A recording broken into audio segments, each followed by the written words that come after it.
Queridos estudiantes, buenas tardes. Vamos a hablar acerca de la Revolución Francesa. Vamos a hablar en realidad de la primera parte de la Revolución Francesa y después vamos a hacer una pausa en el video y vamos a explicar en un próximo video la época del terror durante la Revolución Francesa. Veamos entonces, la Revolución Francesa es un fenómeno político que ocurre en Francia en el siglo XVIII. El siglo XVIII es el siglo de la Ilustración. Entonces, la Ilustración va a tener influencia en el desarrollo de la Revolución Francesa. La Revolución Francesa estalla con la toma de la Bastilla, que es una fortaleza y es una prisión francesa al este de París, y el 14 de julio de 1789 los revolucionarios se van a acercar y van a tomar la Bastilla. El rey Luis XVI no se encuentra en París, él se encuentra en Versalles, donde reside con la corte. La Revolución Francesa, entonces, está bastante enfocada a los pensamientos de la época, porque efectivamente los pensadores de la época logran hacer discusiones acerca de lo que conviene para Francia en cuanto al sistema político imperante. En ese momento sabemos que existe el antiguo régimen, es decir, la monarquía tiene carácter absoluto y el monarca decide todo lo que es importante para el gobierno de su pueblo. El pensamiento ilustrado del siglo XVIII, el siglo de las luces, trae consigo cambios, un nuevo paradigma de pensamiento que hace que las personas en ese momento tomen conciencia de que está en sus manos transformar el gobierno absolutista e imponer o instaurar una nueva forma de gobierno.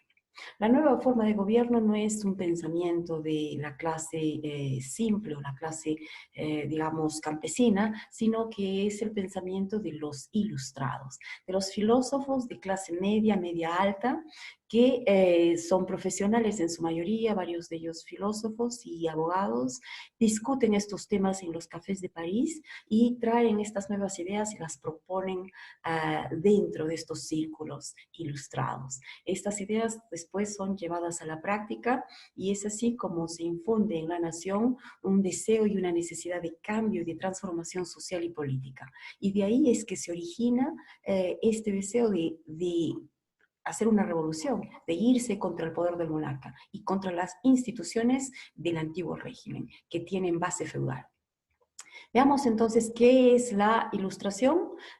Para poder comprender este fenómeno es importante que comprendamos qué es la ilustración, porque esto nos va a ayudar a entender las categorías ilustradas que van a interferir o que van a intervenir en la forma y el modo de ser de los franceses en el siglo XVIII. Vamos a ver ahora entonces la explicación de lo que sería la ilustración en el siglo XVIII. Esta idea que tenemos acá anotada pertenece a la Enciclopedia Británica y la vamos a traducir junto con ustedes. La Ilustración, entonces, es un movimiento intelectual europeo de los siglos XVII y XVIII en Cuba, en el cual las ideas concernientes a Dios, a la razón, a la naturaleza y a la humanidad fueron sintetizadas en una idea del mundo que ganó el consentimiento, ganó digamos, la aceptación del Occidente y que instigó desarrollos revolucionarios en el arte, en la filosofía y en la política. Lo central para el pensamiento ilustrado fue el uso y la celebración de la razón, el poder por el cual los seres humanos entienden el universo y pueden mejorar su propia condición. Los fines o las metas de la racionalidad humana fueron consideradas ser el conocimiento, la libertad y la felicidad. Esta definición de la ilustración, como ustedes verán, se concentra principalmente en la celebración y en el uso de la razón. El poder de la razón es lo que permite que comprendamos el universo y que esta comprensión y uso de la razón aplicada al conocimiento puede mejorar la condición de los seres humanos. Es decir, la razón se convierte en un instrumento que va a poder conseguir el progreso de la humanidad. Esta es básicamente el pensamiento central de la Ilustración o del siglo de las luces, por eso viene la idea de ilustración, en inglés es enlightenment, tiene que ver con la luz de la razón que permite un conocimiento, como ellos le llamarían, un conocimiento verdadero. Veamos más acerca del pensamiento ilustrado, entonces. ¿Cuáles son las ideas de los ilustrados, de esos pensadores? En primer lugar, que la verdad se encuentra solamente con el uso de la razón. La verdad se alcanza con la aplicación correcta de la razón humana, es decir, hay una forma correcta de aplicar la razón. Entonces, en esta época, los pensadores, los filósofos, están interesados en conocer cómo debe llegarse a conocer, cuál es la forma correcta del conocimiento, porque podría existir una forma incorrecta de conocer, y ese conocimiento no sería verdadero. Lo más importante es encontrar una metodología correcta para conseguir el conocimiento verdadero. Acuérdense de Descartes, René Descartes o Descartes, como lo diríamos nosotros, que aplica la duda metódica para poder llegar a conocer, ¿no? El conocimiento científico, entonces, es un conocimiento verdadero porque se usa la razón para conocer y como se utiliza un método comprobado científicamente, entonces ese es el único conocimiento que nos lleva a la verdad. Esta es la idea de los ilustrados.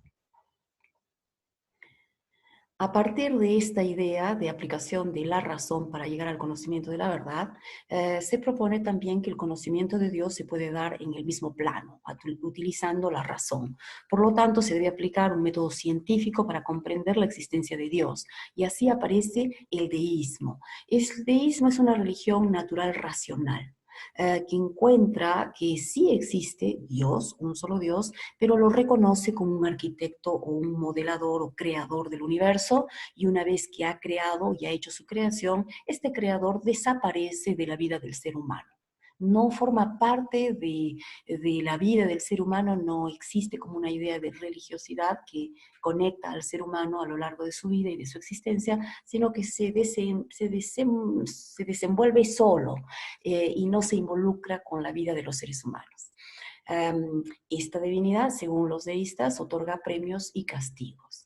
Y es también uno de estos pilares del deísmo, que es una obligación de los seres humanos actuar con virtud, ¿no? Es obligación de los seres humanos ser virtuosos. Pero esto no está relacionado con las obras buenas para la salvación, como se entendía en la época medieval, sino que es simplemente una obligación que nace de la razón. La razón nos obliga a pensar que es correcto actuar con virtud. Entonces, en la época de la Revolución Francesa aparecen los filósofos o les philosophes que hablan y proponen ideas sobre la ética o la conducta y sobre la política en Francia. Las teorías de los filósofos franceses que habíamos discutido nosotros anteriormente, como son Thomas Hobbes, John Locke, y sus estudios sobre el ser humano, también son discutidos en Francia. Se proponen ideas éticas respecto del comportamiento del ser humano y se llega a la conclusión de que al ser humano le interesa básicamente su supervivencia y maximizar sus beneficios personales. Entonces, a partir de esta idea también se crea la idea de que un Estado ya no es más un Estado corporativo, donde el interés principal es el bien común, sino que ahora aparecen los individuos como átomos separados, no como parte de un cuerpo, y estos átomos separados, estos individuos en realidad contienen voluntades y estas voluntades y estos derechos que tienen estos seres humanos son todos individuales. Entonces ahora es importante proteger la individualidad y no la corporación, el interés de la comunidad o el bien común, sino el interés particular de cada individuo. Entonces cada vez más vemos una atomización de intereses que hay que defender, ¿no? Esta es una idea también propia de la Ilustración y contraria a lo que se pensaba en el antiguo régimen. Entonces, en el contexto de la Revolución Francesa, nosotros vemos justamente a los filósofos, como les decía, los filósofos ilustrados que debaten en los cafés, en los barrios latinos, en París, y en casas también o en salones, y empiezan a discutir estas ideas que proponen cambios. Se forman clubes, el club de los jacobinos, el club de los girondinos, que van a ser los semilleros de los partidos políticos en Francia, justamente que se originan durante la Revolución Francesa.